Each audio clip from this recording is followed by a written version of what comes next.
Hey gang, Dr. Nicole Bonner and I are coming to you today because this morning on Facebook I saw another post with another chiropractor trying to decide if he should close.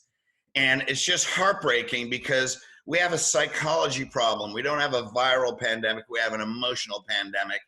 And it's a psychology problem, and psychology problems can't be solved with information. It has to be solved with a psychology solution. And we all know, this is a reflection of how have we changed the psychology of our patients in the lifestyle. And I asked Dr. Nicole to be on today. You can see her shirt, Mindset Master, way to go, because she helps coach. She's an elite coach. She helps coach the Mindset Mastery Bootcamps, where we've been teaching for a decade the psychology of lifestyle. And Nicole, you're still in practice, obviously. And the fascinating thing is you haven't really felt the effects. I mean, there's been a minor effect and your patients are making the appointments, and you had a fascinating conversation with one of your patients last week. And I said, man, you have to tell that story because we're here to help you. You don't have to bleed out all these new patients.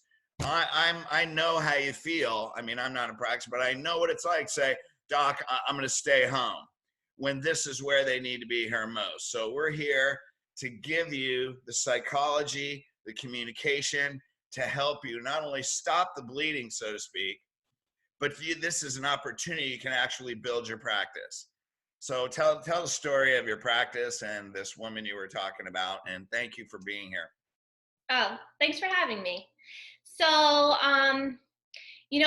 it's really fascinating because I'm experiencing a lot of what you're experiencing as well, with other chiropractic friends of mine, and they're thinking about closing, not so much because they're afraid of the virus, but same thing. They're having so many cancellations, and our office hasn't experienced that as well. Our experience has been, I would say there was probably about maybe 8 or 10 patients out of our whole practice that said, hey, I'm just going to self-quarantine and I'm not going to leave my house. But everybody else is coming in.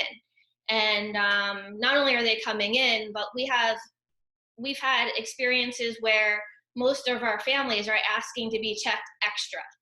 And so I had a conversation with a patient last week, and these are the types of conversations. I wanted to share an example of the types of conversations that as elite docs we have with our patients on an ongoing basis. So this conversation was not meant to as crisis management in care, but these are the types of conversations, Fred, that we have with our patients all the time.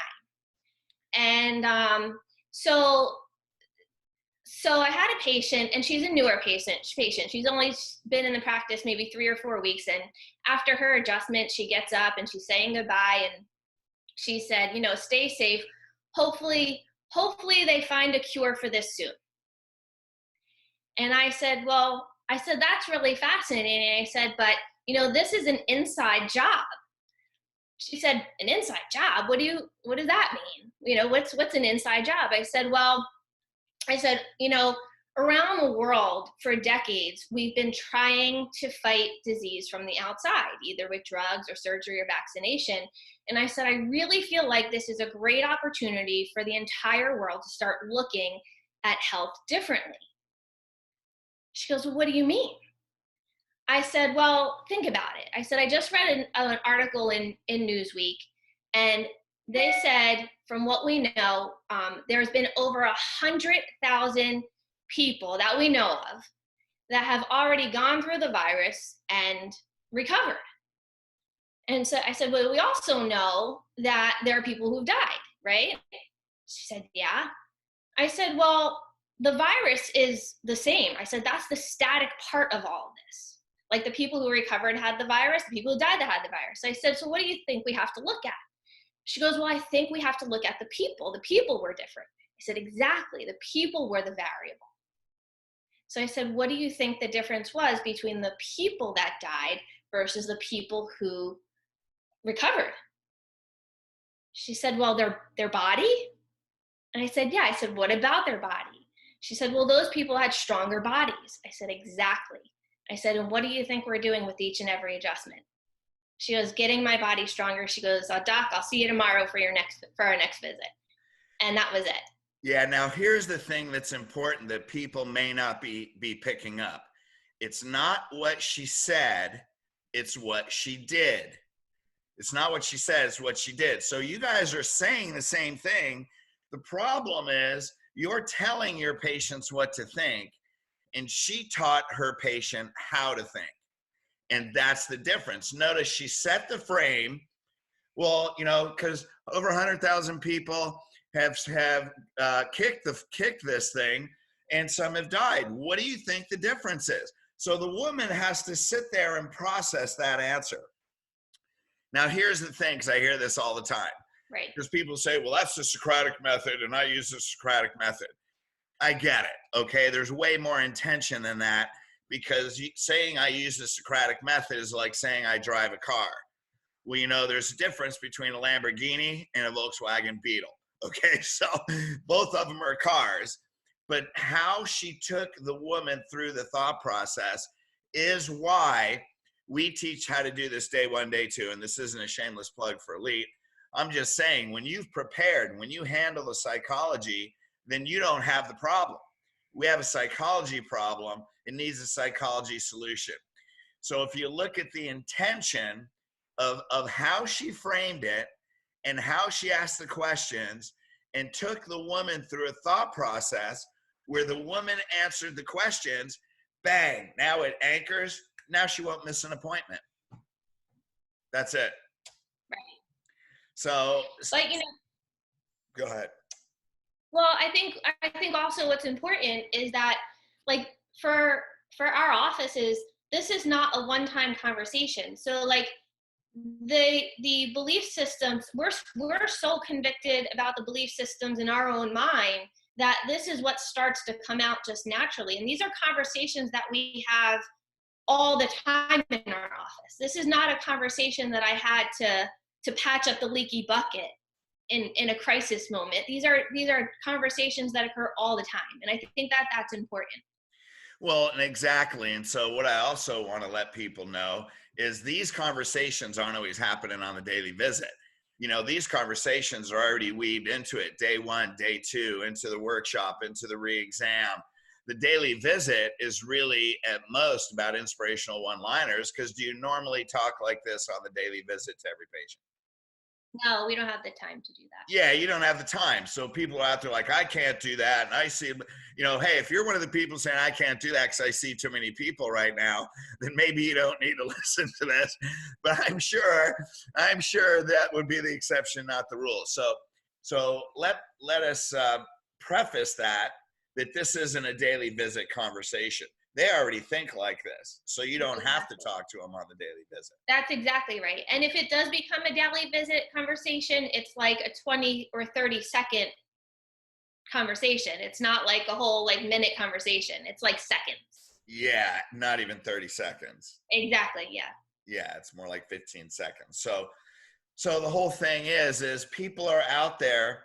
We did a TMT, Tuesday Morning Transformation, and the title was, are you looking out the window or are you looking in the mirror? And so this is an opportunity. And, we don't have people, like I said, as far as I know, and I've called all the clients in the last 2 weeks, and we have one clinic that I know that has shut down. So, and they have their very good personal reasons.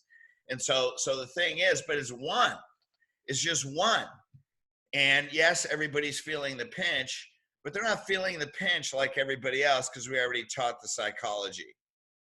So what I wanted to do was to share this with people, teach you how to teach patients how to think, and realize we have a psychology problem. We need a psychology solution, and we need it right now. Because what we do right now is going to determine the meaning of chiropractic on the other side of this. Mm-hmm. So what final words do you have that you would like to share?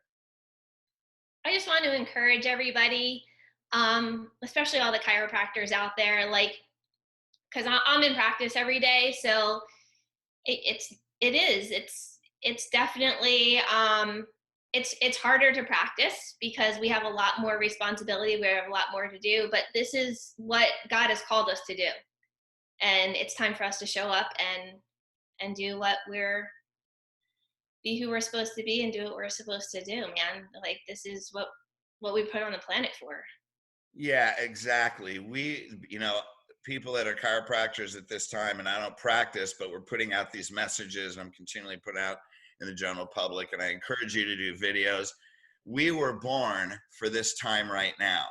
I know that you feel it, and we just ask you to find that conviction in your heart where you become unwavering at this time.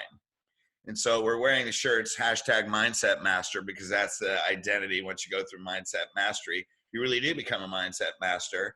And the mindset that we have to master first is our own, and then our team, and then we can translate the tools of communication to change psychology to make a difference right now. We know you guys want to make a difference right now. We know you feel it. Let's just stand up, become unwavering, and then let's get the communication tools that make a difference. This is a huge opportunity, I think, to really change the mindset. We have the potential, I think, to change the mindset of the planet on how we view health and healthcare. There's no question.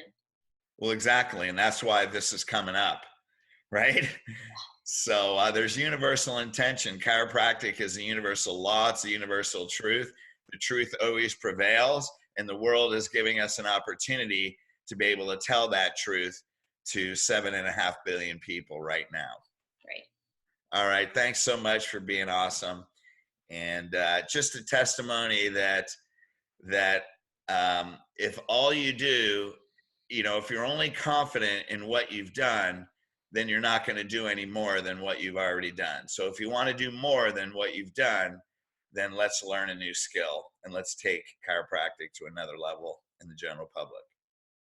All right. Thanks, Nicole. You're welcome. Love you. Appreciate it. Thank you.